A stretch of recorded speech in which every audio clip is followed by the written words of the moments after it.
അപ്പോൾ ഈ ചേരികളുടെ രോദനങ്ങൾ എന്ന പുസ്തകം ഞാൻ എഴുതി അതിൻ്റെ മാറ്റർ എല്ലാം എഴുതി റെഡിയാക്കി വെച്ചിട്ട് ഞാൻ നോക്കുമ്പോൾ ഈ പുസ്തകം പ്രിൻ്റ് ചെയ്യാൻ എൻ്റെ കയ്യിൽ ഒരു മാർഗ്ഗവുമില്ല. കാരണം എൻ്റെ കുടുംബത്തിൻ്റെ ആവശ്യങ്ങൾ നടത്തിക്കൊണ്ടുപോകാൻ കഴിയുന്നില്ല, ചെറിയ കടമുണ്ട്. ഇങ്ങനൊരു സാഹചര്യത്തിൽ ഒരു പുസ്തകം ഒരു സ്വപ്നമായിട്ട് മാത്രമേ ഇരിക്കുകയുള്ളൂ എന്ന് വിചാരിച്ച് ഇതെല്ലാം ഞാൻ ചുരുട്ടി, ഈ പേപ്പറെല്ലാം ചുരുട്ടി കൂട്ടി ഒരു അലമാരിയിൽ വെച്ചു ഞാൻ. അപ്പോൾ എൻ്റെ വൈഫ് എന്നോട് പറഞ്ഞു, നമുക്ക് ഏതായാലും ആ വിഷയത്തിന് വേണ്ടി ഒന്ന് പ്രാർത്ഥിക്കാം, നമ്മൾ ഇത്രയും കഷ്ടപ്പെട്ട് ഈ പുസ്തകമൊക്കെ എഴുതി റെഡിയാക്കിയല്ലോ, ഈ മാറ്ററൊക്കെ തയ്യാറാക്കിയല്ലോ, അതുകൊണ്ട് നമുക്ക് ദൈവത്തോട് പ്രാർത്ഥിക്കാം, ദൈവ അത്ഭുതം പ്രവർത്തിക്കും.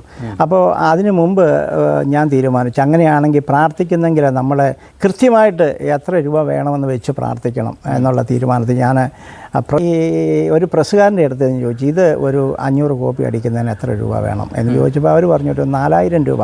4000 രൂപ എന്ന് പറയുന്നത് അന്നൊരു വലിയ എമൗണ്ടാണ്. അപ്പോൾ ഞാൻ ഈ അദ്ദേഹത്തിൻ്റെ കയ്യിൽ നിന്ന് കൊട്ടേഷൻ എഴുതി, പേപ്പർ എഴുതി മേടിച്ച് കൊണ്ട് ഞങ്ങൾ രണ്ടുപേരും ഇരുന്ന് മുമ്പിൽ വെച്ച് ഞങ്ങൾ ഈ വിഷയത്തിന് വേണ്ടി പ്രാർത്ഥിച്ചു. ഞങ്ങൾ വേറൊന്നും ചോദിച്ചില്ല, ഞങ്ങൾക്ക് ഞങ്ങളുടെ കടം വീട്ടണമെന്നോ അല്ലെങ്കിൽ ഞങ്ങളുടെ ആവശ്യങ്ങൾ നടത്തണമെന്നോ ഒന്നും പറഞ്ഞില്ല. കർത്താവെ, ഒരു പുസ്തകം എഴുതി ഇത് അനേകർ വായിക്കണമെന്ന് ആഗ്രഹിക്കുന്നു, ഇത് പ്രിൻ്റ് ചെയ്യാൻ എൻ്റെ കയ്യിൽ ഒരു മാർഗ്ഗവുമില്ല, അതുകൊണ്ട് അത്ഭുതം പ്രവർത്തിച്ചിട്ട് ഞങ്ങൾക്ക് ഈ പുസ്തകം ഇത് പ്രസിദ്ധീകരിക്കാനുള്ള പൈസ വേണം, 4000 രൂപ വേണം എന്ന് പറഞ്ഞ് ഞങ്ങൾ പ്രാർത്ഥിച്ചു.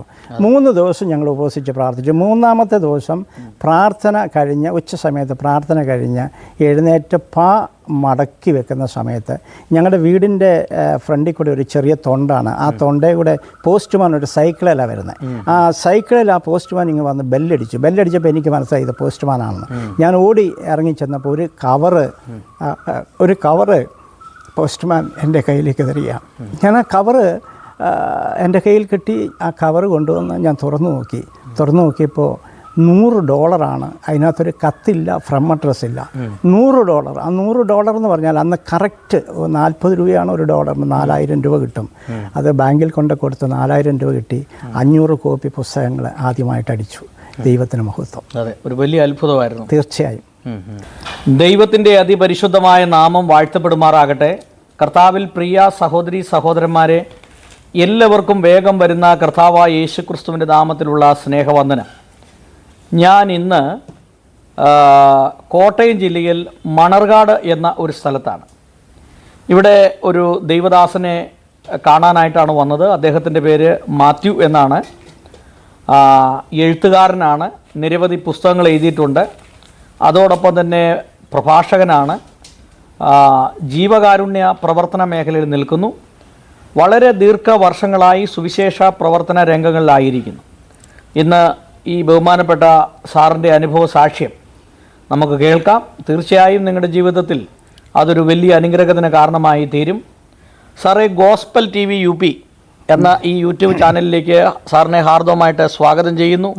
സാറിൻ്റെ വിലപ്പെട്ട സമയം ഈ ചാനലിന് വേണ്ടി ചെലവഴിക്കുന്നതിനുള്ള നന്ദി അറിയിക്കുന്നു. Thank you. സാർ സ്വയമായിട്ടൊന്ന് പരിചയപ്പെടുത്താമോ? പേര്, വീട്ടിൽ ആരൊക്കെ ഉണ്ട്, മക്കൾ എത്ര പേരാണ്, ഇപ്പോൾ എവിടെ താമസിക്കുന്നു, ഏത് സഭയായി ബന്ധപ്പെട്ട് നിൽക്കുന്നു, ഇതൊന്ന് പറയാമോ? എൻ്റെ പേര് മാത്യു തുണ്ടത്തിൽ. എൻ്റെ വൈഫിൻ്റെ പേര് ഷേർലി മാത്യു.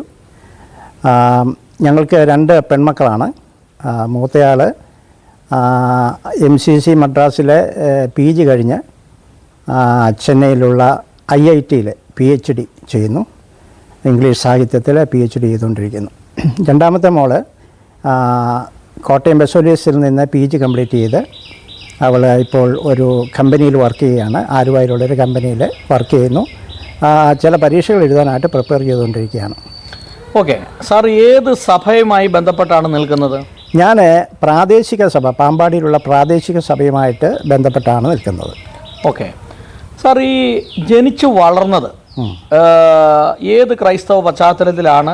മാതാപിതാക്കളെ കുറിച്ചൊന്ന് പറയാം, അവർക്ക് എന്തായിരുന്നു ജോലി? ഞാൻ ജനിച്ച് വളർത്തപ്പെട്ടത് ഓർത്തഡോക്സ് സഭ വിഭാഗത്തിൽപ്പെടുന്ന അല്ലെങ്കിൽ ഓർത്തഡോക്സ് പശ്ചാത്തലത്തിലാണ്. എൻ്റെ പിതാവ് ഒരു കർഷകനായിരുന്നു. അദ്ദേഹത്തിൻ്റെ പേര് TM കുരുവിള. എൻ്റെ അമ്മ മേരി, എനിക്ക് 3 വയസ്സുള്ളപ്പോൾ മരിച്ചുപോയി. ഞങ്ങൾ 4 സഹോദരങ്ങളാണ്. എൻ്റെ 2 ജ്യേഷ്ഠന്മാർ, എൻ്റെ ഇളയ ഒരു പെങ്ങൾ, അങ്ങനെ ഞങ്ങൾ 4 പേരാണ്. ഞങ്ങൾ എല്ലാവരും തന്നെ 2 പേര് മലബാർ സൈഡിലാണ്. മൂത്ത ചേട്ടനും പെങ്ങളും മലബാർ സൈഡാണ്. ഞങ്ങൾ എൻ്റെ തൊട്ടുമൂത്ത ചേട്ടനും ഞാനും കോട്ടയത്താണുള്ളത്. ഓക്കെ സാറ് ഈ ഓർത്തഡോക്സ് സഭയിലാണ് വിശ്വാസിയായിട്ടാണ് ജനിച്ചു വളർത്തപ്പെട്ടത്. അതെ. പിന്നീട് ഈ പ്രാദേശിക സഭയുമായി ബന്ധപ്പെടാനുള്ള കാരണം എന്താണ്? രക്ഷയുടെ അനുഭവത്തിലേക്കും വരാനും സ്നാനപ്പെടാനും ഒക്കെ ഉള്ളൊരു പശ്ചാത്തലം എന്താണ്? അതായത് വിദ്യാഭ്യാസ കാലഘട്ടം, കോളേജ് ജീവിതം, ഇതൊക്കെ ആയിട്ട് ബന്ധപ്പെട്ട് സാറിൻ്റെ അനുഭവം എന്താണ്? രക്ഷിക്കപ്പെടാനുള്ളൊരു കാരണം ഈ ഓർത്തഡോക്സ് സഭയിൽ നിന്ന് മാറി ഈ പ്രാദേശിക സഭ പോലുള്ള സഭകളിൽ ചേരാനുള്ളൊരു കാരണം എന്താണ്? അത് ഞാൻ പറഞ്ഞല്ലോ, എൻ്റെ അമ്മ എനിക്ക് വളരെ ചെറുപ്പത്തിൽ നഷ്ടപ്പെട്ടു. അതിനുശേഷം എൻ്റെ പിതാവിൻ്റെ മാതാവിൻ്റെ ഒരു കെയറിലാണ് എൻ്റെ ബാല്യകാലമൊക്കെ ഞാൻ ചെലവഴിച്ചത്. അപ്പോൾ ഈ മാതാവ് വളരെ പള്ളിഭക്തയായിരുന്നു. അവരെന്നെ കൃത്യമായിട്ട് 8 നോയമ്പ് പോലെയുള്ള കാര്യങ്ങൾക്ക് കൃത്യമായിട്ട് പള്ളിയിൽ കൊണ്ടുപോവുകയും പള്ളിയിലെ ആ ചുറ്റുവട്ടങ്ങൾക്കനുസരിച്ച് ജീവിക്കാൻ പ്രചോദിപ്പിക്കുകയും ചെയ്തുകൊണ്ടിരുന്നു. പക്ഷേ എൻ്റെ ആ ചെറിയ പ്രായത്തിൽ, എനിക്കൊരു 14 വയസ്സ് പ്രായമുള്ളപ്പോൾ ദൈവത്തെക്കുറിച്ചുള്ള അന്വേഷണങ്ങളും ചോദ്യങ്ങളും എങ്ങനെയോ എൻ്റെ മനസ്സിൽ ആരംഭിച്ചു. ഞാൻ പലരോടും ഈ ദൈവത്തെക്കുറിച്ച് ചോദിച്ചുകൊണ്ടിരുന്നു. മനുഷ്യൻ്റെ ജീവിതത്തിൻ്റെ ലക്ഷ്യം എന്താണ്? എന്തിനാണ് മനുഷ്യൻ ഭൂമിയിലേക്ക് വന്നത്? ഇങ്ങനെയുള്ള ഒരുപാട് അടിസ്ഥാന ചോദ്യങ്ങൾ ഞാൻ ചോദിച്ചുകൊണ്ടിരുന്നു. അപ്പോൾ ആ ചോദ്യങ്ങൾക്കൊന്നും വ്യക്തമായ മറുപടി അന്നത്തെ മത മേലധ്യക്ഷന്മാരിൽ നിന്നും എനിക്ക് ലഭിച്ചില്ല എന്നുള്ളതാണ് സത്യം. അങ്ങനെ ഞാനൊരു നിരീശ്വരവാദ ചിന്തയിലേക്ക് എൻ്റെ മനസ്സ് തിരികെയും ഇതിലൊന്നും യാഥാർത്ഥ്യമില്ല, ഈ ദൈവമെന്ന് പറയുന്ന ഒരു മിഥ്യ മാത്രമാണെന്ന് ചിന്തിച്ചു അങ്ങനെ ജീവിതം തുടരുകയായിരുന്നു. ആ സമയത്താണ് യാദൃശ്യമായി ഞാനൊരു റേഡിയോ പ്രഭാഷണം കേട്ട് യേശുക്രിസ്തുവിനെക്കുറിച്ച് കേൾക്കുവാനായിട്ടിടയായി. ഈ നിരീശ്വരവാദത്തെക്കുറിച്ച് പറഞ്ഞല്ലോ, അതുമായി ബന്ധപ്പെട്ട് ഏതെങ്കിലും സംഘടനയായിട്ട് ബന്ധപ്പെട്ട് പ്രവർത്തിക്കുവോ അല്ലെങ്കിൽ ദൈവം ഇല്ല എന്നുള്ള ഒരു പ്രചാരണമായിട്ട് ബന്ധപ്പെട്ട് പോകുമോ എന്തെങ്കിലുമൊക്കെ ചെയ്തായിരുന്നു? അങ്ങനെ ഒരു സംഘടനയൊന്നുമായിട്ട് ഞാൻ ബന്ധപ്പെട്ടില്ല. പക്ഷേ എൻ്റെ സുഹൃത്തുക്കളിൽ ചിലർ ഈ ചിന്താഗതിക്കാരായിരുന്നു. അവരുടെ പ്രചോദനം, അവരുടെ സ്വാധീനമുണ്ടായി. അപ്പോൾ ഞാനൊരു സംഘടനയിൽ പ്രവർത്തിച്ചില്ല, ഞാൻ ദൈവത്തിനെതിരെ പ്രസംഗിച്ചില്ല. പക്ഷേ എൻ്റെ ചിന്തയിൽ ദൈവം എന്ന് പറയുന്ന അത് യാഥാർത്ഥ്യമല്ല എന്നൊരു ചിന്താഗതിയെ ഞാൻ എത്തിച്ചേർന്നു. അങ്ങനെ ഇരിക്കുമ്പോഴാണ് ഞാനൊരു യാദൃശ്ചികമായിട്ട്, ഞാനത് വളരെ ഫിലിം സോങ്സ് ധാരാളം കേൾക്കുന്ന ആളായിരുന്നു, പാട്ടുകൾ ഇഷ്ടമായിരുന്നു. അങ്ങനെ ഒരു പാട്ട് കേട്ടുകൊണ്ടിരുന്ന സമയത്താണ് പെട്ടെന്ന് ഒരു റേഡിയോ പ്രഭാഷണം അതിൽ വരികയും ആ റേഡിയോ പ്രഭാഷണം എൻ്റെ ജീവിതത്തിലെ ദൈവത്തെക്കുറിച്ചും യേശുക്രിസ്തുവിനെക്കുറിച്ചും മനുഷ്യൻ്റെ അടിസ്ഥാന പ്രശ്നത്തെക്കുറിച്ചുമൊക്കെ വളരെ നന്നായിട്ട് വിശദീകരിച്ച ഒരു പ്രഭാഷണമായിരുന്നു. അതെൻ്റെ ചിന്താഗതിയെ മാറ്റിമറിക്കുവാനായിട്ടിടയായി. ആ റേഡിയോ പ്രഭാഷണം എനിക്കൊരു പ്രചോദനമായെങ്കിലും പിന്നീട് പല വ്യക്തികളിലൂടെ ഞാൻ അനേക കാര്യങ്ങൾ പഠിക്കുകയും മനസ്സിലാക്കുകയും ഒരു പുതിയ നിയമം ബൈബിൾ സംഘടിപ്പിക്കുകയും അത് വായിക്കുകയും ട്രാക്റ്റുകൾ വായിക്കുകയൊക്കെ ചെയ്താണ് ഞാൻ യഥാർത്ഥത്തിൽ ഞാനൊരു പാപിയാണെന്നും എനിക്കൊരു രക്ഷകൻ ആവശ്യമാണെന്നും ആ രക്ഷകന് എനിക്ക് വേണ്ടി മരിച്ചു, അവൻ അടക്കപ്പെട്ടു, ഉയർത്തെഴുന്നേറ്റു, അവൻ ഇന്നും ജീവിക്കുന്നു, എൻ്റെ പാപത്തിൻ്റെ പരിഹാരം വേറൊരു സ്ഥലത്തുമല്ല, യേശുക്രിസ്തു എന്ന രക്ഷകനിലാണ് ആ പാപത്തിൻ്റെ പരിഹാരം. അത് ക്രൂശിൻ്റെ ചെലവിൽ മാത്രമേ എനിക്ക് ലഭ്യമാവുകയുള്ളൂ എന്ന ബോധ്യം എനിക്കുണ്ടായി. ഞാൻ അങ്ങനെ കർത്താവിനെ എൻ്റെ രക്ഷകനായി കർത്താവായി സ്വീകരിച്ചു. ഏത് കാലഘട്ടത്തിലാണ് ഇത് സംഭവിക്കുന്നത്? എനിക്കൊരു 15 വയസ്സ്, അതായത് ഒരു 1984-85 കാലഘട്ടത്തിലാണ്. അപ്പോൾ പിന്നീട് രക്ഷയുടെ അനുഭവത്തിലേക്ക് വന്നു. ആ രക്ഷയുടെ അനുഭവത്തിലേക്ക് വന്നതിന് ശേഷം ഞാൻ ബ്രദറൻ സമൂഹമായിരുന്നു എൻ്റെ അടുത്തുണ്ടായിരുന്നു. എനിക്ക് ചില സുഹൃത്തുക്കൾ ആ പശ്ചാത്തലത്തിലുള്ളവരുണ്ടായിരുന്നു. അവരാണ് എന്നെ ശരിയായിട്ട് ആത്മീയമായിട്ട് വളർത്തുവാനായിട്ട് സഹായിച്ചത്. അങ്ങനെ ഞാൻ 10ാം ക്ലാസ് എൻ്റെ വിദ്യാഭ്യാസം പൂർത്തീകരിച്ചതിന് ശേഷം കർണാടക സ്റ്റേറ്റിലുള്ള ബ്രഹ്മവാർ എന്ന് പറയുന്ന സ്ഥലത്ത് സെമിനാരി പഠനവും സെക്യുലർ എഡ്യൂക്കേഷനും ഒന്നിച്ച് കൊടുക്കുന്ന ഒരു സ്ഥാപനത്തെക്കുറിച്ച് കേട്ടു. അങ്ങനെ അവിടെ പോയി 5 വർഷം തിയോളജി പഠിച്ചു. അതോടൊപ്പം തന്നെ എൻ്റെ സെക്യുലർ എഡ്യൂക്കേഷൻ തുടർന്നു. അങ്ങനെ 2 ഡിഗ്രി സമ്പാദിച്ചാണ് ഞാൻ വെളിയിലേക്ക് വന്നത്. അപ്പോൾ ഞാനങ്ങനെ വെളിയിലേക്ക് വന്നപ്പോൾ എന്താണ് ഇനി ചെയ്യാൻ പോകുന്നത്? എൻ്റെ കൂടെയുള്ള ഈ ബ്രദറൻ വിശ്വാസത്തിലേക്ക് പോയപ്പോൾ വീട്ടിൽ നിന്ന് എതിർപ്പുകൾ ഉണ്ടായില്ലേ? തീർച്ചയായിട്ടും ഉണ്ടായി. ആ എതിർപ്പുകൾ എന്തൊക്കെയാണ്? പൊതുവെ യാക്കോബായ കത്തോലിക്ക സഭയിൽ നിന്നൊക്കെ പെന്തക്കോസ്റ്റൽ വിശ്വാസം അല്ലെങ്കിൽ ബ്രദറൻ വിശ്വാസം സ്വീകരിക്കുമ്പോൾ ഒരു സ്വാഭാവികമായിട്ടൊരു എതിർപ്പുണ്ട്.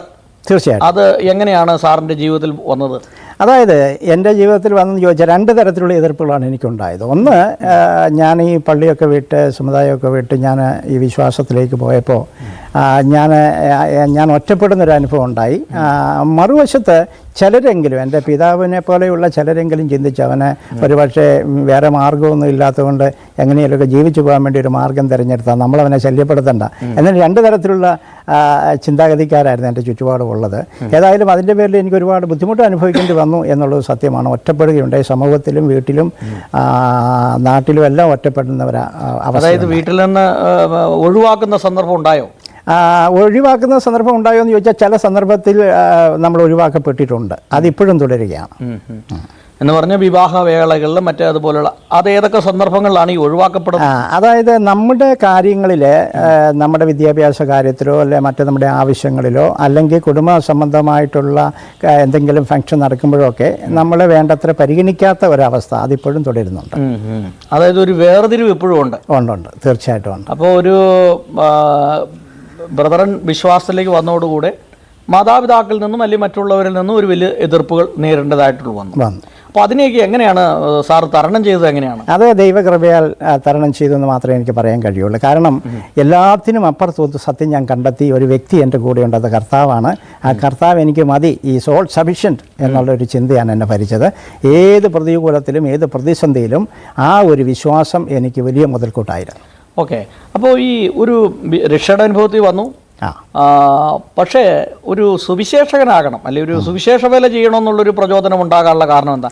അതിന് ആരുടെയെങ്കിലും ഒരു പ്രചോദനമായി തീർന്നിട്ടുണ്ടോ? അതോ ദൈവവിളി ഉണ്ടായോ? എന്താണ് അതിൻ്റെ ഒരു പശ്ചാത്തലം? ദൈവവിളി ഉണ്ടായി എന്നുള്ളത് തന്നെയാണ് എൻ്റെ ബോധ്യം. കാരണം എൻ്റെ ഡിഗ്രി കംപ്ലീറ്റ് ചെയ്ത് കഴിഞ്ഞ് നിങ്ങളിനി എന്താണ് തിരഞ്ഞെടുക്കാൻ പോകുന്നുള്ള ചോദ്യം എല്ലാവരോടും വന്നപ്പോൾ എൻ്റെ കൂടെ പഠിച്ചവർ പലരും സെക്യുലർ എഡ്യൂക്കേഷൻ തിരഞ്ഞെടുത്തു. അതിൽ എൻ്റെ കൂടെ പഠിച്ചവരിൽ ബഹുഭൂരിപക്ഷവും ആളുകളും സെക്യുലർ ഫീൽഡിൽ എന്തെങ്കിലുമൊക്കെ ജോലി ചെയ്യുന്നവരാണ്. കാരണം ആ കാലഘട്ടത്തിൽ ഒരു ഡിഗ്രി കഴിഞ്ഞ് എന്തെങ്കിലും ഒരു ചെറിയ കോഴ്സോടെ ചെയ്തൊരു ജോലി കിട്ടുക എന്നുള്ള ബുദ്ധിമുട്ടുള്ള കാര്യമായിരുന്നില്ല. എന്നാൽ ഞങ്ങൾ വളരെ ചുരുക്കം ആളുകൾ മാത്രമാണ് മിഷൻ ഫീൽഡ് തിരഞ്ഞെടുത്തത്. അപ്പോൾ ഞാൻ ഈ മിഷൻ ഫീൽഡ് തിരഞ്ഞെടുക്കുമ്പോൾ ഏത് വർക്ക് ചെയ്യണമെന്നൊന്നും എൻ്റെ മനസ്സിലില്ല. Just go and preach the gospel, അതായിരുന്നു എൻ്റെ മനസ്സിലുണ്ടായിരുന്ന ആശയം. പിന്നെ ദൈവത്തിൻ്റെ കൃപയാൽ എനിക്ക് വളരെ ചെറുപ്പത്തിൽ തന്നെ എഴുത്തിനും പ്രസംഗത്തിനുമുള്ള പ്രാഗൽഭ്യം, അതിനുള്ള പ്രത്യേക ഒരു സിദ്ധി ദൈവം തന്നിട്ടുണ്ടായിരുന്നു. ആ കൃപാവരങ്ങൾ നന്നായിട്ട് ഉപയോഗിക്കാനായിട്ട് എനിക്ക് സാധിച്ചു എന്നുള്ളതാണ് എൻ്റെ സുവിശേഷ വേലയിലെ വലിയ മുന്നേറ്റത്തിന് ഇടയായത്. അപ്പോൾ സുവിശേഷകനായി ആദ്യം സുവിശേഷ പ്രവർത്തനങ്ങൾ ഏത് മേഖലകളിലാണ് ചെയ്തത്? അതായത് എൻ്റെ പഠനം പൂർത്തീകരിച്ച് ഞാൻ നാട്ടിലേക്ക് തിരിച്ചു വന്നപ്പോഴത്തേക്കും സഭകളൊക്കെ ആ സമയത്ത് ആയപ്പോൾ വളരെ മന്ദീഭവിക്കപ്പെട്ട ഒരവസ്ഥയായിരുന്നു. അപ്പോൾ ഞാൻ കുറച്ച് നാൾ പ്രത്യേകിച്ച് വർക്കുകളൊന്നും ചെയ്യാതെ എൻ്റെ വീടുമൊക്കെ ആയിട്ട് ചുറ്റിപ്പറ്റി എൻ്റെ പ്രാദേശിക സഭയുമായിട്ട് ബന്ധപ്പെട്ടൊക്കെ ഇങ്ങനെ നിൽക്കുകയായിരുന്നു. അതേ സമയത്ത് തന്നെ എനിക്ക് എന്തെങ്കിലുമൊക്കെ കാര്യമായിട്ട് സുവിശേഷ വേല ചെയ്യണം എന്നൊരാഗ്രഹം ഉണ്ടായിരുന്നു. അങ്ങനെ ഞാൻ അന്വേഷിച്ചാണ് ക്യാമ്പസ് ക്രൂസൈഡ് ഫോർ ക്രൈസ്റ്റ് എന്ന് പറയുന്ന സംഘടനയിൽ ആയിട്ട് ബന്ധപ്പെടുകയും അവരുടെ ട്രെയിനിങ്ങിന് പോവുകയും 9 മാസത്തെ അവരുടെ ട്രെയിനിങ് എനിക്ക് ഇവിടെ കിട്ടി, ബാംഗ്ലൂർ കിട്ടി. ആ ട്രെയിനിങ് കഴിഞ്ഞ് ഞാൻ പുറത്തിറങ്ങി. അവരെന്നെ ആദ്യം അവിടുത്തെ ഏറ്റവും നല്ല ട്രെയിനീസിൽ ഒരാളായിരുന്നു ഞാൻ. അവരെന്നെ ഗോവയിലാണ് പോസ്റ്റ് ചെയ്തത്. ഞാൻ 1 വർഷക്കാലം ഗോവയിലുണ്ടായിരുന്നു. ഗോവയിൽ അങ്ങനെ പ്രവർത്തിച്ചുകൊണ്ടിരുന്ന സമയത്താണ് പ്രസൻറ്റ് ഫെലോഷിപ്പ് എന്ന് പറയുന്നതായ ക്രിസ്തീയ സംഘടന എന്നെ ക്ഷണിക്കുകയും ഞാൻ ഇവിടെ വരികയും അങ്ങനെ പ്രസൻറ്റ് ഫെലോഷിപ്പുമായിട്ട് ബന്ധപ്പെട്ട് ചില വർഷങ്ങൾ കേരളത്തിലെ പല ജയിലുകളിൽ സുവിശേഷം പറയാനുള്ള അവസരം കിട്ടി. അങ്ങനെ ഇരിക്കുന്ന സമയത്താണ് എനിക്ക് ബൈബിൾ കോളേജിൽ പഠിപ്പിക്കുവാനായിട്ട് അവസരങ്ങൾ വന്നത്. ജയിൽ മിനിസ്ട്രിയെ കുറിച്ചൊന്ന് പറയാമോ? എന്തൊക്കെയാണ് ഈ ജയിൽ മിനിസ്ട്രിയുടെ ഭാഗമായി ചെയ്തുകൊണ്ടിരുന്നത്? ജയിൽ മിനിസ്ട്രി എന്ന് പറയുന്നത് ജയിലിലേക്ക് എല്ലാവർക്കും ചെന്ന് പ്രസംഗിക്കാനായിട്ട് കഴിയില്ല. അതിന് പ്രത്യേക അനുവാദം ആവശ്യമാണ്. അപ്പോൾ അങ്ങനെ അനുവാദം ലഭിച്ചിട്ടുള്ള ഒരു സംഘടനയാണ് പ്രസൻറ്റ് ഫെലോഷിപ്പ് എന്ന് പറയുന്നത്. അപ്പോൾ അവരുമായിട്ട് സഹകരിച്ച് എനിക്ക് ജയിലുകളിൽ ഇപ്പോൾ അപ്പം ജയിലുകളിൽ നമ്മൾ ചെല്ലുന്നതിന് മുമ്പ് അവർക്ക് കത്ത് അയക്കണം. നമ്മൾ ചെല്ലുന്ന ജയിലിലെ മേലധികാരിക്ക് അല്ലെങ്കിൽ അവിടുത്തെ സൂപ്രണ്ടിന് കത്തയക്കണം. ആ അയച്ചതിന് ശേഷം മാത്രമേ പോകാൻ കഴിയുള്ളൂ. അങ്ങനെ അവിടെ ചെന്ന് കഴിഞ്ഞാൽ അവർ നമുക്ക് കുറച്ച് സമയം ധാർമ്മിക ഉപദേശത്തിനായിട്ടാണ് തരുന്നത്. ആ ധാർമ്മിക ഉപദേശം എന്ന് പറയുന്നതിനകത്ത് നമ്മൾ ആത്മീയ കാര്യങ്ങളും ദൈവത്തെക്കുറിച്ചും മനുഷ്യൻ്റെ പാപാവസ്ഥയെക്കുറിച്ചും ഒക്കെ പറയും. ഷോർട്ട് മെസ്സേജസ് ആയിരിക്കണം. ശരിക്കും പറഞ്ഞാൽ ഈ ജയിലുകളിലെ പ്രവർത്തന സമയത്താണ് ചെറിയ സന്ദേശങ്ങൾ എങ്ങനെ പറയാമെന്ന് ഞാൻ പഠിച്ചത്. ചുരുങ്ങിയ സമയം കൊണ്ട് സുവിശേഷം എങ്ങനെ കമ്മ്യൂണിക്കേറ്റ് ചെയ്യാം എന്ന് പഠിച്ചത്. അത് ക്യാമ്പസ് ക്രൂസൈഡിൻ്റെ ട്രെയിനിങ്ങും എൻ്റെ ജീവിതത്തിലെ ഇത്തരം പ്രഭാഷണങ്ങൾക്കും സുവിശേഷ വേലയ്ക്കും ഒക്കെ എനിക്ക് വളരെ പ്രയോജനപ്പെട്ടിട്ടുണ്ട്. സാറേ, ഈ ജയിൽ മിനിസ്ട്രിയെ കുറിച്ചൊന്ന് പറയാമോ? ജയിൽ മിനിസ്ട്രി എന്ന് പറയുന്നത് വളരെ രസകരമായിട്ടുള്ള, വളരെ നമ്മുടെ ഹൃദയസ്പർശിയായിട്ടുള്ള ഒരു മിനിസ്ട്രിയാണ്. ഞാനൊരു അനുഭവം പറയാനായിട്ട് ആഗ്രഹിക്കുകയാണ്. ഞാൻ ഒരു സബ് ജയിലിൽ, കേരളത്തിലെ പ്രത്യേക സ്ഥലം പറയുന്നില്ല, കേരളത്തിലെ ഒരു സബ് ജയിൽ ഞാൻ സന്ദർശിക്കുന്ന സമയത്ത് ഒരു തടവുകാരൻ, അതായത് എപ്പോഴും നമുക്ക് ഈ തടവുകാരെ നമ്മുടെ മുമ്പിൽ കിട്ടത്തില്ല. അപ്പോൾ നമ്മൾ സെല്ലുകൾ മാറി മാറി കയറിയ സെല്ലിലുള്ള തടവുകാരോട് ചിലപ്പോൾ നമുക്ക് സംവദിക്കുകയും സംസാരിക്കുകയൊക്കെ ചെയ്യാനായിട്ട് സാധിക്കും. അപ്പോൾ അങ്ങനെ ഞാൻ സംസാരിക്കുന്ന സമയത്ത് ഒരു ചെറുപ്പക്കാരൻ്റെ വാക്കുകൾ എൻ്റെ ഹൃദയത്തെ വല്ലാതെ സ്പർശിക്കുവാനിടയായി. അദ്ദേഹം വലിയൊരു കുറ്റകൃത്യം ചെയ്ത ഒരു വ്യക്തിയാണ്. അദ്ദേഹം ഒരു കൊലപാതകം ചെയ്ത വ്യക്തിയാണ്. അദ്ദേഹം ആ കൊലപാതകത്തെക്കുറിച്ച് എന്നോട് പറഞ്ഞത്, സാറേ, ഒരു ബലഹീന നിമിഷത്തിൽ ഞാൻ എല്ലാം മറന്നു ചെയ്ത ഒരു ആക്ട്, അതാണ് ഒരു കൊലപാതകത്തിൽ അവസാനിച്ചത്. ആ നിമിഷത്തെ ഞാൻ ശപിക്കുന്നു. ഈ പാപം നിറഞ്ഞ എൻ്റെ ജീവിതത്തിൽ എന്തെങ്കിലും സാധ്യത ഇനി അവശേഷിക്കുന്നുണ്ടോ എന്ന് ചോദിച്ചപ്പോൾ ഞാൻ അദ്ദേഹത്തോട് പറഞ്ഞു, കർത്താവായ യേശുവിൻ്റെ രക്തത്തിന് കഴുകാൻ കഴിയാത്ത ഒരു പാപവും ഒരു മനുഷ്യൻ്റെയും ജീവിതത്തിലില്ല. കാരണം കർത്താവ് പാപരഹിതനായി പാപിയായ മനുഷ്യന് വേണ്ടി പകരക്കാരനായി ക്രൂശിൽ മരിച്ചവനാണ്. അതുകൊണ്ട് ആ യേശുവിൻ്റെ പാദപീഠത്തിലേക്ക് ചെന്നാൽ നിങ്ങളുടെ പാപത്തിന് പരിഹാരമുണ്ട്, നിങ്ങൾക്ക് പുതിയൊരു ജീവിതം തരും. അത് ആ ചെറുപ്പക്കാരൻ്റെ ചോദ്യം എൻ്റെ ഹൃദയത്തെ വല്ലാതെ സ്പർശിച്ചു. ഞാൻ അതിനുശേഷം ഈ അനുഭവങ്ങളെല്ലാം ശാംശീകരിച്ചുകൊണ്ട് ഒരു ചെറുകഥ എഴുതി. അത് മംഗളം വാരികയിൽ പ്രസിദ്ധീകരിക്കുകയുണ്ടായി, തടവുകാരൻ്റെ സ്വപ്നം എന്ന് പറഞ്ഞിട്ട്. ദൈവം അനുവദിച്ചാൽ ഈ തടവുകാരെക്കുറിച്ചൊരു നോവൽ എഴുതണമെന്നുള്ള ആഗ്രഹത്തിൽ അതിൻ്റെ പ്രിപ്പറേഷനിലാണ് ഞാനുള്ളത്. സാറ് ഈ എഴുത്ത് മേഖലകളിൽ, അതായത് ഒരു ഗ്രന്ഥകർത്താവും കൂടെയാണല്ലോ, അതെ, എത്ര പുസ്തകങ്ങൾ എഴുതിയിട്ടുണ്ട്? അത് ആ പുസ്തകങ്ങളൊക്കെ എഴുതാനുള്ള ഒരു പശ്ചാത്തലം എന്താണ്? ഞാൻ പറഞ്ഞല്ലോ, പിന്നീട് ഞാൻ ചേരികളിൽ പ്രവർത്തനം തുടങ്ങിയായിരുന്നു. ഗുഡ് നെയ്ബർ മിഷൻ എന്ന് പറയുന്ന ഒരു സംഘടനയ്ക്ക് രൂപം നൽകി. ഗുഡ് നെയ്ബർ മിഷൻ അങ്ങനെ ആ സംഘടനയ്ക്ക് രൂപം നൽകി ഞാൻ ചേരികളിൽ പ്രവർത്തിച്ചുകൊണ്ടിരുന്നപ്പോൾ ഈ പറഞ്ഞ പോലെ അനേക ജീവിതങ്ങൾ എന്നെ സ്പർശിക്കുവാനായിട്ടിടയായി. ചേരികളെന്ന് പറയുന്നത് മനുഷ്യൻ മനഃപൂർവ്വം അവിടെ ചെന്ന് ചേരുന്നതല്ല, അവർ ചെന്ന് പെട്ടുപോകുന്നതാണ്.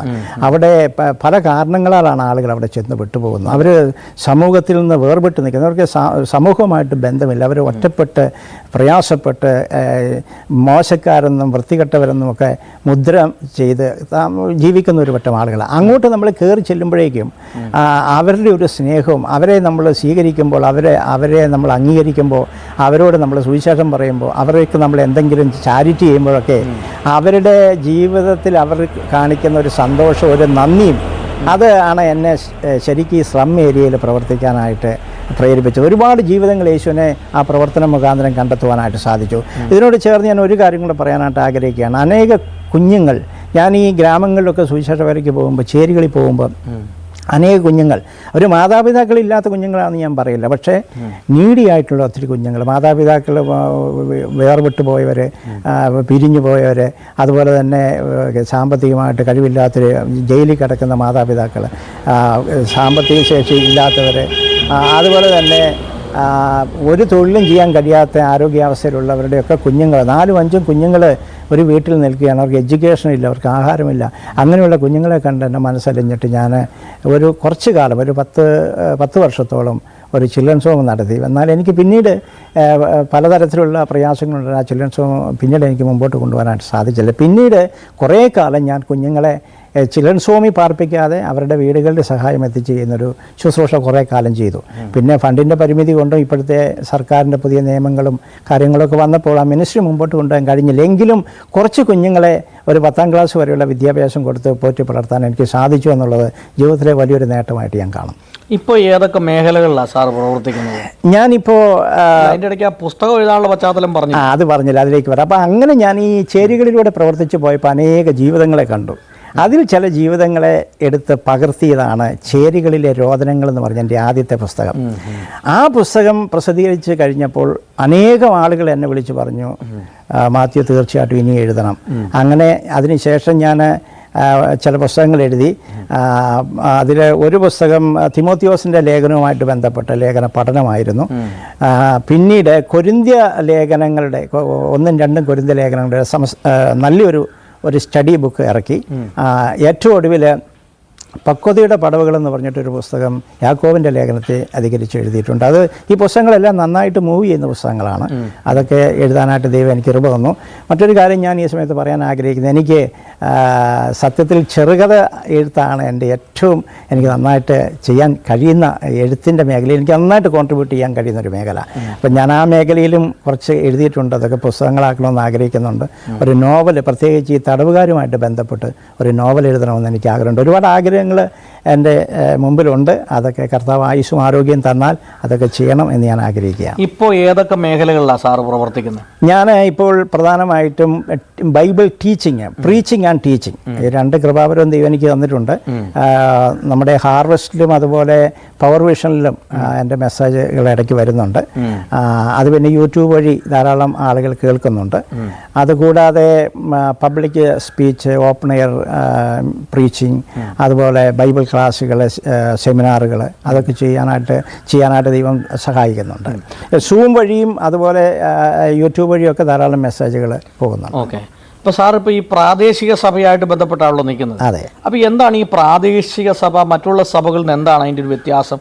അതിനെക്കുറിച്ച് ചില വാക്കുകൾ പറയാമോ? പ്രാദേശിക സഭയ്ക്ക് ഉള്ള ഒരു വ്യത്യാസം എന്ന് പറയുന്നത്, ഒരു പ്രത്യേക പേര് ആ സഭയ്ക്കില്ല. ഇപ്പോൾ നമ്മൾ ബൈബിളിൽ നോക്കുമ്പോൾ റോമിലെ സഭ, കൊരിന്തിലെ സഭ, എഫെസോസിലെ സഭ എന്നൊക്കെ പറയുന്ന പോലെ ഈ ഒരു പ്രദേശത്ത് രക്ഷിക്കപ്പെട്ട ദൈവമക്കൾ ഒന്നിച്ചു കൂടുന്ന അതാണല്ലോ സഭ എന്ന് പറയുന്നത്. ആ സഭ ആ സ്ഥലത്തിൻ്റെ പേരിൽ അറിയപ്പെടുന്നു എന്നുള്ളതാണ് അതിൻ്റെ ഒരു വ്യത്യാസമായിട്ട് എനിക്ക് തോന്നിയത്. രണ്ട്, ഈ സ്വർണം ഇടുന്നതും ആഭരണവുമായിട്ട് ബന്ധപ്പെട്ട് ഇടേണ്ടവർക്കിടാം, ഇടണ്ടാത്തവർക്കിടണ്ട എന്നുള്ള സ്വാതന്ത്ര്യം നമ്മൾ അതൊരു ഉപദേശമായിട്ട് ചെയ്യുന്നില്ല. അല്ല, ഈ പെന്തക്കോസ്റ്റൽ സഭകളിൽ ഈ ആഭരണം ഇടുക എന്ന് പറഞ്ഞൊരു ഉപദേശമല്ല. IPC സഭയൊക്കെ അത് വളരെ ക്ലിയർ ആക്കിയിട്ടുണ്ട്. അവരത് കൃത്യമായിട്ട് പറഞ്ഞിട്ടുണ്ട്. ഈ ആഭരണം ഇടുക അല്ലെങ്കിൽ ഉപേക്ഷിക്കുക ഇത് പെന്തക്കോസ്റ്റൽ സഭകളുടെ ഒരു ഉപദേശത്തിലുള്ളതല്ല എന്ന് പറഞ്ഞിട്ടുണ്ട്. തീർച്ചയായിട്ടും അത് തന്നെയല്ല, ഒരു ഉപദേശമായിട്ട് കൊണ്ടുവരാൻ പറ്റുമോ എന്ന കാര്യത്തിൽ എനിക്ക് സംശയമുണ്ട്. കാരണം ഞാൻ കഴിഞ്ഞ അനേക വർഷങ്ങളായിട്ട് ദൈവവചനം പഠിപ്പിക്കുകയും ചെയ്യുന്ന ഒരാളാണ്. ആഭരണം ഉപേക്ഷിക്കണമെന്നൊരു ഉപദേശം നമുക്ക് കൊണ്ടുവരാൻ ബൈബിളിൽ അതിന് ശക്തമായിട്ടുള്ള തെളിവുകളൊന്നുമില്ല. ഓക്കെ. ഇപ്പോൾ സാറിൻ്റെ പ്രവർത്തന മേഖലകളിൽ ഇപ്പോൾ പ്രാദേശിക സഭയായിട്ട് ബന്ധപ്പെട്ടാണ് മുമ്പോട്ട് പോകുന്നത്. ഞാൻ പ്രാദേശിക സഭയിലെ അംഗമാണ്. അവിടുത്തെ ബൈബിൾ ടീച്ചർമാരിൽ ഒരാളാണ്. എന്നാൽ ഞാൻ എല്ലാ വിഭാഗം ആളുകൾ, ദൈവവചനം കേൾക്കണമെന്നും പഠിക്കണമെന്നും ആഗ്രഹിക്കുന്ന എല്ലാ വിഭാഗം ആളുകളുമായിട്ട് സഹകരിക്കുകയും അവരുടെ മീറ്റിങ്ങുകളിൽ കടന്നു ചെല്ലുകയും അതുപോലെ യൂട്യൂബ് വഴിയും സൂം വഴിയും അങ്ങനെ ഓൺലൈൻ ഗ്രൂപ്പ്, വ്യത്യസ്തമായ ഓൺലൈൻ ഗ്രൂപ്പുകൾക്ക് ഞാൻ ദൈവവചനം ക്ലാസ് എടുക്കുന്നു. കർത്താവായ യേശുക്രിസ്തുവിനെ സ്വന്തം രക്ഷിതാവും കർത്താവുമായി സ്വീകരിച്ചിരിക്കുന്ന എല്ലാവരുമായിട്ട് സുവിശേഷ സംബന്ധമായും ദൈവവചന സംബന്ധമായിട്ടും എനിക്ക് ബന്ധമുണ്ട്. എന്നാൽ എനിക്ക് ഒരു പ്രാദേശിക സഭയിൽ അംഗത്വമുണ്ട്. ഞാൻ ആ സഭയുടെ ഉപദേശങ്ങളും ആ സഭയുടെ മറ്റ് അതിൻ്റെ നിയമാവലികളും കൃത്യമായിട്ട് ഫോളോ ചെയ്യുന്ന വ്യക്തിയാണ്. ഓക്കെ. ഇപ്പോൾ എത്ര വർഷമായിട്ട് സാറ് സുവിശേഷ വേല ചെയ്യുന്നു? എൻ്റെ ഓർമ്മ ശരിയാണെങ്കിൽ ഒരു സുവിശേഷ വേല ഞാൻ ആക്റ്റീവായിട്ട് സുവിശേഷ വേല ഞാൻ ചെയ്യുന്ന കഴിഞ്ഞൊരു 35 വർഷമായിട്ട് സുവിശേഷ വേല ചെയ്യുന്നു. ഓക്കെ. ഈ 35 വർഷത്തെ സാറിൻ്റെ ജീവിതത്തിൽ മറക്കാനാവാത്ത ചില സംഭവവികാസങ്ങൾ ഉണ്ടല്ലോ. ഉണ്ട്. ദൈവം അത്ഭുതകരമായി വിടുവിച്ചു, അത്ഭുതകരമായി വഴി നടത്തി, അതെ, എന്നുള്ള കാര്യങ്ങളൊക്കെ ഉണ്ടല്ലോ, ധാരാളം. അപ്പോൾ അതിൽ ചില കാര്യങ്ങളൊന്ന് എടുത്തു പറയാമോ? തീർച്ചയായിട്ടും എൻ്റെ ഹൃദയത്തെ സ്പർശിച്ച ധാരാളം അനുഭവങ്ങൾ എനിക്ക് പറയാനായിട്ടുണ്ട്. അതിലൊരു അനുഭവം എന്ന് പറയുന്നത്, ഞാനൊരു ചെറിയ ഒറ്റമുറി വീട്ടിൽ താമസിച്ചുകൊണ്ടിരിക്കുകയാണ്. അന്ന് ഞാൻ, എൻ്റെ ഭാര്യ, എൻ്റെ മൂത്ത മോള് തീരെ കുഞ്ഞാണ്. അപ്പോൾ അങ്ങനെ ഞങ്ങൾ താമസിച്ചുകൊണ്ടിരിക്കുന്ന സമയത്ത് ഞങ്ങൾക്ക് വലിയ സാമ്പത്തിക ബുദ്ധിമുട്ടുണ്ടായി. ഞങ്ങൾക്ക് ചെറിയ കടങ്ങളും പ്രയാസങ്ങളൊക്കെ വളരെ ബുദ്ധിമുട്ടുണ്ടായി. അങ്ങനെ ഇരിക്കുന്ന സമയത്താണ്, ഈ പ്രയാസങ്ങളുടെ മധ്യത്തിലാണ് ഈ ചേരികളിലെ രോദനങ്ങൾ എന്നുള്ള പുസ്തകം ഞാൻ എഴുതുന്നത്. അപ്പോൾ ഈ ചേരികളുടെ രോദനങ്ങൾ എന്ന പുസ്തകം ഞാൻ എഴുതി അതിൻ്റെ മാറ്റർ എല്ലാം എഴുതി റെഡിയാക്കി വെച്ചിട്ട് ഞാൻ നോക്കുമ്പോൾ ഈ പുസ്തകം പ്രിൻ്റ് ചെയ്യാൻ എൻ്റെ കയ്യിൽ ഒരു മാർഗ്ഗവുമില്ല. കാരണം എൻ്റെ കുടുംബത്തിൻ്റെ ആവശ്യങ്ങൾ നടത്തിക്കൊണ്ടുപോകാൻ കഴിയുന്നില്ല, ചെറിയ കടമുണ്ട്. ഇങ്ങനൊരു സാഹചര്യത്തിൽ ഒരു പുസ്തകം ഒരു സ്വപ്നമായിട്ട് മാത്രമേ ഇരിക്കുകയുള്ളൂ എന്ന് വിചാരിച്ച് ഇതെല്ലാം ഞാൻ ചുരുട്ടി ഈ പേപ്പറെല്ലാം ചുരുട്ടി കൂട്ടി ഒരു അലമാരിയിൽ വെച്ചു ഞാൻ. അപ്പോൾ എൻ്റെ വൈഫ് എന്നോട് പറഞ്ഞു, നമുക്ക് ഏതായാലും ആ വിഷയത്തിന് വേണ്ടി ഒന്ന് പ്രാർത്ഥിക്കാം. നമ്മൾ ഇത്രയും കഷ്ടപ്പെട്ട് ഈ പുസ്തകമൊക്കെ എഴുതി റെഡിയാക്കിയല്ലോ, ഈ മാറ്ററൊക്കെ തയ്യാറാക്കിയല്ലോ, അതുകൊണ്ട് നമുക്ക് ദൈവത്തോട് പ്രാർത്ഥിക്കാം, ദൈവം അത്ഭുതം പ്രവർത്തിക്കും. അപ്പോൾ അതിനു മുമ്പ് ഞാൻ തീരുമാനിച്ചു, അങ്ങനെയാണെങ്കിൽ പ്രാർത്ഥിക്കുന്നെങ്കിൽ നമ്മൾ കൃത്യമായിട്ട് എത്ര രൂപ വേണമെന്ന് വെച്ച് പ്രാർത്ഥിക്കണം എന്നുള്ള തീരുമാനത്തിൽ ഞാൻ പ്രസ് ചെയ്യുന്നു. ഇന്നത്തെ പോലെയുള്ള മോഡേൺ പ്രസ്സൊന്നുമല്ല. അന്നത്തെ പ്രസ് എന്ന് പറയുന്നത് 1997 ഈ സംഭവം നടക്കുന്നത്. 1997 തന്നെ 97. അപ്പോൾ ഞാൻ ഈ ഒരു പ്രസ്സുകാരൻ്റെ അടുത്ത് ചോദിച്ചു, ഇത് ഒരു 500 കോപ്പി അടിക്കുന്നതിന് എത്ര രൂപ വേണം എന്ന് ചോദിച്ചപ്പോൾ അവർ പറഞ്ഞു, ഒരു 4000 രൂപ. 4000 രൂപ എന്ന് പറയുന്നത് അന്നൊരു വലിയ എമൗണ്ടാണ്. അപ്പോൾ ഞാൻ ഈ അദ്ദേഹത്തിൻ്റെ കയ്യിൽ നിന്ന് കൊട്ടേഷൻ എഴുതി, പേപ്പർ എഴുതി മേടിച്ച് കൊണ്ട് ഞങ്ങൾ രണ്ടുപേരും ഇരുന്ന് മുമ്പിൽ വെച്ച് ഞങ്ങൾ ഈ വിഷയത്തിന് വേണ്ടി പ്രാർത്ഥിച്ചു. ഞങ്ങൾ വേറൊന്നും ചോദിച്ചില്ല. ഞങ്ങൾക്ക് ഞങ്ങളുടെ കടം വീട്ടണമെന്നോ അല്ലെങ്കിൽ ഞങ്ങളുടെ ആവശ്യങ്ങൾ നടത്തണമെന്നോ ഒന്നും പറഞ്ഞില്ല. കർത്താവെ, ഒരു പുസ്തകം എഴുതി ഇത് അനേകർ വായിക്കണമെന്ന് ആഗ്രഹിക്കുന്നു, ഇത് പ്രിൻ്റ് ചെയ്യാൻ എൻ്റെ കയ്യിൽ ഒരു മാർഗ്ഗവുമില്ല, അതുകൊണ്ട് അത്ഭുതം പ്രവർത്തിച്ചിട്ട് ഞങ്ങൾക്ക് ഈ പുസ്തകം ഇത് പ്രസിദ്ധീകരിക്കാനുള്ള പൈസ വേണം, 4000 രൂപ വേണം എന്ന് പറഞ്ഞ് ഞങ്ങൾ പ്രാർത്ഥിച്ചു. 3 ദിവസം ഞങ്ങൾ ഉപവസിച്ച് പ്രാർത്ഥിച്ചു. 3-ാമത്തെ ദിവസം പ്രാർത്ഥന കഴിഞ്ഞ്, ഉച്ച സമയത്ത് പ്രാർത്ഥന കഴിഞ്ഞ് എഴുന്നേറ്റ് മടക്കി വെക്കുന്ന സമയത്ത് ഞങ്ങളുടെ വീടിൻ്റെ ഫ്രണ്ടിൽ കൂടെ ഒരു ചെറിയ തൊണ്ടാണ്. ആ തൊണ്ടയുടെ പോസ്റ്റ്മാൻ ഒരു സൈക്കിളിലാണ് വരുന്നത്. ആ സൈക്കിളിൽ ആ പോസ്റ്റ്മാൻ ഇങ്ങ് വന്ന് ബെല്ലടിച്ചപ്പോൾ എനിക്ക് മനസ്സിലായി ഇത് പോസ്റ്റ്മാനാണെന്ന്. ഞാൻ ഓടി ഇറങ്ങി ചെന്നപ്പോൾ ഒരു കവറ് പോസ്റ്റ്മാൻ എൻ്റെ കയ്യിലേക്ക് തരികയാണ്. ഞാൻ ആ കവറ് എൻ്റെ കയ്യിൽ കിട്ടി. ആ കവറ് കൊണ്ടുവന്ന് ഞാൻ തുറന്നു നോക്കിയപ്പോൾ $100. അതിനകത്തൊരു കത്തില്ല, ഫ്രം അഡ്രസ് ഇല്ല. $100. ആ $100 എന്ന് പറഞ്ഞാൽ അന്ന് കറക്റ്റ് 40 രൂപയാണ് ഒരു ഡോളർ. 4000 രൂപ കിട്ടും. അത് ബാങ്കിൽ കൊണ്ട് കൊടുത്ത് 4000 രൂപ കിട്ടി. 500 കോപ്പി പുസ്തകങ്ങൾ ആദ്യമായിട്ട് അടിച്ചു. ദൈവത്തിന് മഹത്വം. അതെ, ഒരു വലിയ അത്ഭുതമായിരുന്നു. തീർച്ചയായും. അതുപോലെ മറ്റൊരു അനുഭവം എനിക്ക് പറയാനുണ്ട്, പക്ഷേ അതിന് സമയമുണ്ടോ എന്ന് എനിക്കറിയത്തില്ല. പ്രാർത്ഥനയെക്കുറിച്ച് പറഞ്ഞപ്പോൾ ഞാൻ മറ്റൊരു കാര്യം പറയുകയാണ്. ഞങ്ങൾ ആ കണിയാങ്കുന്നെന്ന് പറയുന്ന സ്ഥലത്താണ് താമസിച്ചുകൊണ്ടിരുന്നത്. അത് ഞങ്ങൾക്ക് അവിടെ 2 പ്രധാന പ്രശ്നങ്ങളുണ്ട്. ഒന്ന്, ഞങ്ങൾക്ക് വഴിയുടെ പ്രശ്നമുണ്ട്, 2 വെള്ളത്തിൻ്റെ പ്രശ്നമുണ്ട്. അപ്പോൾ സ്ഥലം ഒന്ന് വിൽക്കണമെന്ന് വലിയ ആഗ്രഹമുണ്ട്. വേറെ എവിടെയെങ്കിലും മാറി ഇച്ചിരി സൗകര്യമുള്ളിടത്ത് കുറച്ച് സ്ഥലം മതി മേടിക്കണമെന്ന് ആഗ്രഹമുണ്ട്. അപ്പം ഞങ്ങളത് വിൽക്കാൻ ശ്രമിച്ചിട്ട് ഇത് വിൽക്കുന്നില്ല. വളരെ പ്രയാസപ്പെട്ടു. അപ്പോൾ ഞാൻ ഈ പുസ്തകത്തിൻ്റെ കാര്യം ഓർത്തു. ഞാനും എൻ്റെ വൈഫും കൂടെ തീരുമാനിച്ച് നമുക്ക് ദൈവസന്നിധിയിൽ ഇതുപോലെ ഉപവസിച്ച് പ്രാർത്ഥിക്കാം. അങ്ങനെ ഞങ്ങൾ ഉപവസിച്ച് പ്രാർത്ഥിക്കാൻ തീരുമാനിച്ചു. ഞങ്ങൾ പ്രാർത്ഥന തുടങ്ങി. ഞങ്ങൾ പ്രാർത്ഥിക്കുന്നതിനിടയ്ക്ക് പലരും വരുന്നു പോകുന്നൊക്കെ ഉണ്ട്, പലതും നടക്കുന്നുണ്ട്. കാരണം ഇത് ചില വെള്ളിയാഴ്ചകൾ നീണ്ടു നിൽക്കുന്നു. ഓരോ വെള്ളിയാഴ്ച അങ്ങനെ ഏതാണ്ട് 7 വെള്ളിയാഴ്ച. അതിന് എന്തെങ്കിലും പ്രസക്തി ഉണ്ടോ എന്ന് എനിക്കറിയില്ല. ഞങ്ങൾ അങ്ങനെ ഒരു തീരുമാനം എടുത്തു, 7 വെള്ളിയാഴ്ച. അങ്ങനെ ഈ ഓരോ വെള്ളിയാഴ്ചകളും കഴിഞ്ഞു പോയിക്കൊണ്ടിരിക്കാനിടയ്ക്ക് പലരും വരുന്നു പോകുന്നു, കച്ചവടം നടക്കുന്നില്ല. പക്ഷേ 7-ാമത്തെ വെള്ളിയാഴ്ച ഞങ്ങൾ ഈ ഉപവാസ പ്രാർത്ഥന അവസാനിക്കുകയാണ്. ഇതുപോലെ തന്നെ ഞങ്ങൾ പ്രാർത്ഥന കഴിഞ്ഞ് എഴുന്നേറ്റ് അല്പം കഞ്ഞി കുടിച്ച് ഞങ്ങളിങ്ങനെ ഇരിക്കുന്ന സമയത്ത് ഒരു കൂട്ടർ ഈ വീടും സ്ഥലവും കാണാൻ വരികയാണ്. കാണാൻ പറഞ്ഞു. അവർ കയറി കണ്ടു, നോക്കിയിട്ട് പോയി. ഞങ്ങൾ വിചാരിച്ചൊന്നും നടക്കാൻ പോകുന്നില്ല, കാരണം ഇങ്ങനെ ഒത്തിരി ആളുകൾ, കാരണം അവിടെ വഴി പ്രശ്നമുണ്ട്, വെള്ളത്തിൻ്റെ പ്രശ്നമുണ്ട്, അങ്ങനെയൊക്കെ ഉണ്ട്, അതുകൊണ്ട് വിൽപ്പന നടക്കത്തില്ല എന്ന് വിചാരിച്ചു. പക്ഷേ അന്ന് വന്നവരെ കണ്ടിട്ട് പോയി പിറ്റേ ദിവസം വീണ്ടും അവർ ഒന്നുകൂടെ വന്നു. അവിടെ വെച്ച് ആ കച്ചവടം ഉറപ്പിക്കുകയാണ് ചെയ്തത്. അപ്പോൾ ജീവിതത്തിൽ നമ്മുടെ പ്രയാസങ്ങളിലും ബുദ്ധിമുട്ടുകളിലും ഒക്കെ ദൈവം നാം പ്രാർത്ഥിക്കുന്നെങ്കിൽ പ്രാർത്ഥന കേൾക്കുന്ന ഒരു ദൈവം സ്വർഗത്തിൽ ഇന്നും ജീവിക്കുന്നു. അതെ. അപ്പോൾ അതാണ് ഈ പുസ്തകം എഴുതാനുള്ള ഒരു പശ്ചാത്തലം. അതോടൊപ്പം തന്നെ ദൈവം ജീവിതത്തിൽ അത്ഭുതകരമായിട്ട് നടത്തിയ വഴികളുമാണത്. അതെ. ഓക്കെ. പിന്നീട് ഏതൊക്കെ മേഖലകളിലാണ് സാറ് ദൈവം നടത്തിയ വഴികളെക്കുറിച്ച് പറയാനായിട്ട്? ദൈവം നടത്തിയ വഴികൾ പറയാൻ ഒരുപാടുണ്ട്. അങ്ങനെ ഇരുന്നാൽ നമുക്കൊരു പക്ഷേ അനേകം എപ്പിസോഡുകൾ ആവശ്യമായിട്ട് വരും. ഒരുപാടുണ്ട്. സാറിന് ജീവിതത്തിൽ സ്വാധീനിച്ചിട്ടുള്ള വ്യക്തികൾ ആരൊക്കെയാണ്? എൻ്റെ ജീവിതത്തിൽ അനേകം ആളുകൾ സ്വാധീനിച്ചിട്ടുണ്ട്. അതിൽ ചിലരൊക്കെ എൻ്റെ സുഹൃത്തുക്കളാണ്. ചിലരുടെ കാര്യം എനിക്ക് എടുത്ത് പറയാതിരിക്കാനായിട്ട് കഴിയില്ല. പാസ്റ്റർ തോംസൺ തകടിയേൽ പാമ്പാടി, അദ്ദേഹം എന്നെ വളരെ സ്നേഹിച്ച എൻ്റെ ഒരു ആത്മസ്നേഹിതനായിരുന്നു. അദ്ദേഹമാണ് ആദ്യമായിട്ട് എനിക്ക് ഒരു ബൈബിൾ കോളേജിൽ പഠിപ്പിക്കാൻ അവസരം തരികയൊക്കെ ചെയ്തത്. അദ്ദേഹം എൻ്റെ എൻ്റെ ഒരു സുഹൃത്തുക്കൾ ഒരാളാണ് ഡോക്ടർ OJ ജോൺ. ഒരുപാട് അദ്ദേഹം എഴുത്തിൻ്റെ മേഖലയിലൊക്കെ എനിക്ക് ഒരുപാട് നിർദ്ദേശങ്ങൾ തരികയും ഞങ്ങൾ വർഷങ്ങളായിട്ട് നിലനിൽക്കുന്ന നല്ല ഒരു ആത്മസ്നേഹിതനാണ്. ഞാൻ പല കാര്യങ്ങളും തിയോളജി സംബന്ധമായിട്ട് സംശയങ്ങളൊക്കെ ചോദിക്കുമ്പോൾ അദ്ദേഹത്തോടാണ് ചോദിക്കാറുള്ളത്.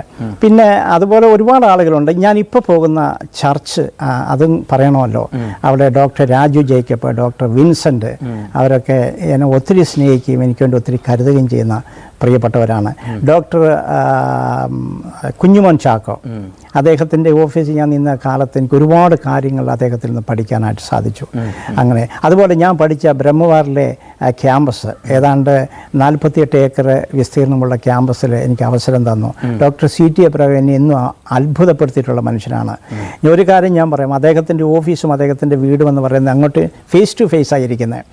അദ്ദേഹത്തിനെ ചോദ്യം ചെയ്യാൻ ആ ക്യാമ്പസിൽ ആരുമില്ല. പക്ഷേ രാവിലെ 7 മണി എന്ന് പറയുന്നൊരു സമയമുണ്ടെങ്കിൽ അദ്ദേഹം ഒരു കറുത്ത പാൻറ്റും വെളുത്ത ഷർട്ടും ഇട്ട് കൃത്യമായിട്ട് 7 മണിക്ക് അദ്ദേഹത്തിൻ്റെ ഓഫീസിൽ അദ്ദേഹം സന്നിഹിതനായിരിക്കും. ഞാൻ പലപ്പോഴും ചിന്തിച്ചിട്ടുണ്ട്, അദ്ദേഹത്തെ ആരും ചോദ്യം ചെയ്യാനില്ല, അദ്ദേഹം എന്തിനാണ് കൃത്യമായിട്ട് 7 മണിക്ക് ഓഫീസിൽ വരുന്നത്. അതാണ് അദ്ദേഹത്തിൻ്റെ ഡെഡിക്കേഷൻ. വളരെ ലളിതമായി തുടങ്ങി ഇന്ന് ഇന്ത്യയിൽ അറിയപ്പെടുന്ന വലിയൊരു പ്രസ്ഥാനമായിട്ട് ഡോക്ടർ CT എബ്രഹാം മരിച്ചുപോയി. എന്നെപ്പോലെയുള്ള അനേക ആളുകളെ പഠിച്ചിറങ്ങുന്ന ഒരു വലിയ ക്യാമ്പസായിട്ട് ആ ക്യാമ്പസ് വളർന്നു. അതിൽ നിന്ന് ഞാൻ ഒരു കാര്യം പഠിച്ചു, ഡെഡിക്കേഷൻ എന്ന് പറയുന്നതിന് ഒരു സബ്സ്റ്റിറ്റ്യൂട്ട് ഇല്ല. ഏത് ഫീൽഡിലും സമർപ്പണം ഒരു പ്രധാനപ്പെട്ട കാര്യമാണ്. ഇനി എന്താണ് സാറിൻ്റെ പുതിയ പദ്ധതികളൊക്കെ എന്താണ്? എനിക്ക് പദ്ധതികൾ, ഞാൻ 60 വയസ്സിനോട് അടുക്കുകയാണ്. അപ്പോൾ ഇനി കർത്താവ് ആയുസ്സും ആരോഗ്യമൊക്കെ തന്നാൽ എനിക്ക് നന്നായിട്ട് വർക്ക് ചെയ്യാൻ പറ്റുന്ന 5-10 വർഷമേ ഉള്ളൂ. അതുകൊണ്ട് എഴുത്തിൻ്റെ മേഖലയിൽ കുറച്ചുകൂടെ കാര്യക്ഷമമായിട്ട് എഴുതണമെന്ന് ആഗ്രഹമുണ്ട്. ചില നല്ല പുസ്തകങ്ങൾ പ്രസിദ്ധീകരിക്കണമെന്ന് ആഗ്രഹമുണ്ട്. അതോടൊപ്പം തന്നെ ഞാൻ ആഗ്രഹിക്കുന്ന ഒരു കാര്യമാണ്, ധാരാളം ആളുകളിലേക്ക് ദൈവവചനം, സുവിശേഷമായിട്ടും ദൈവവചന ക്ലാസ്സുകളായിട്ടും ജനങ്ങളിലേക്ക് ദൈവവചനം എത്തിക്കണം. ഈ 2 ലക്ഷ്യം മാത്രമേ എനിക്കുള്ളൂ. ഓക്കെ.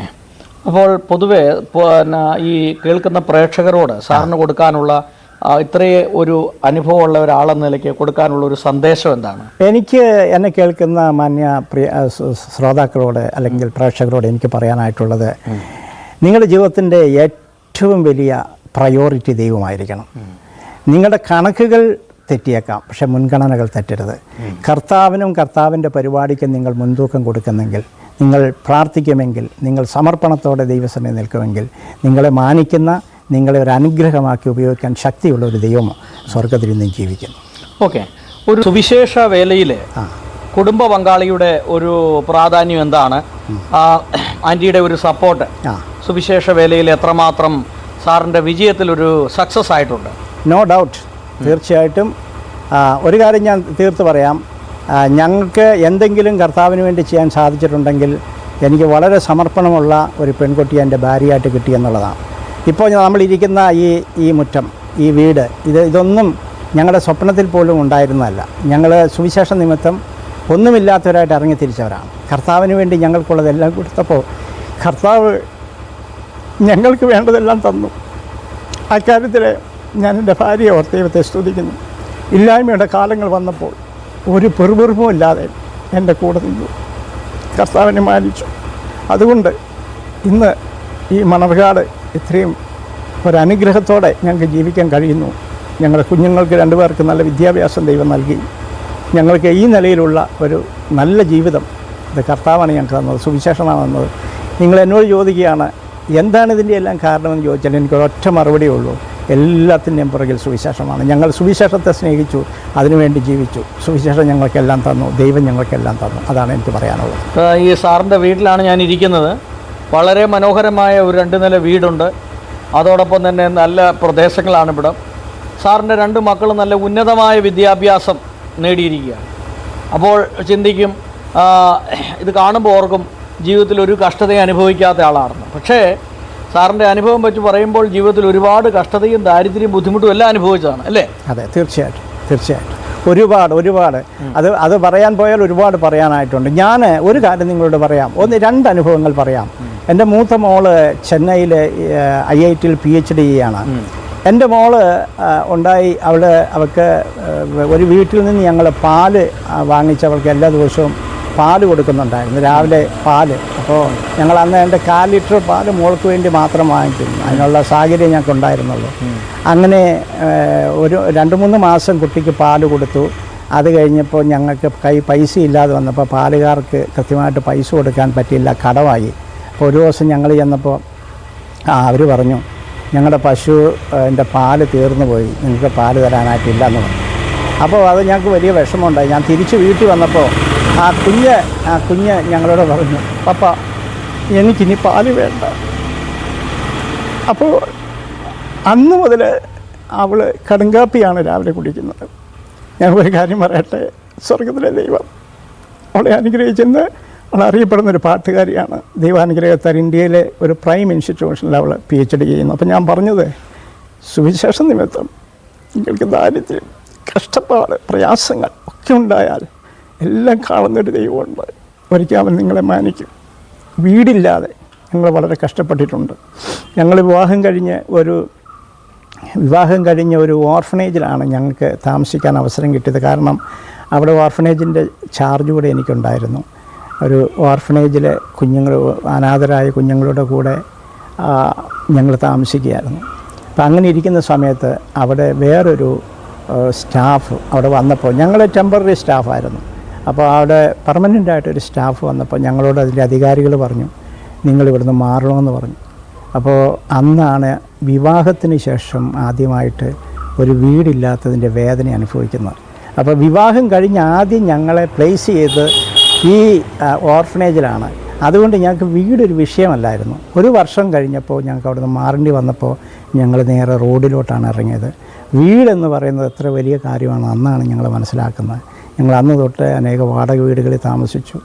വളരെ പ്രയാസപ്പെട്ടു, കഷ്ടപ്പെട്ടു. ദൈവം ഇന്ന് ഞങ്ങൾക്ക് ഒത്തിരി ആഡംബര വീടല്ലെങ്കിലും മാന്യമായൊരു വീട് മണർകാട് തന്നു. എല്ലാം ദൈവത്തിൻ്റെ സ്നേഹവും കരുതലുമാണ് ഞാൻ പറയാൻ ആഗ്രഹിക്കുകയാണ്.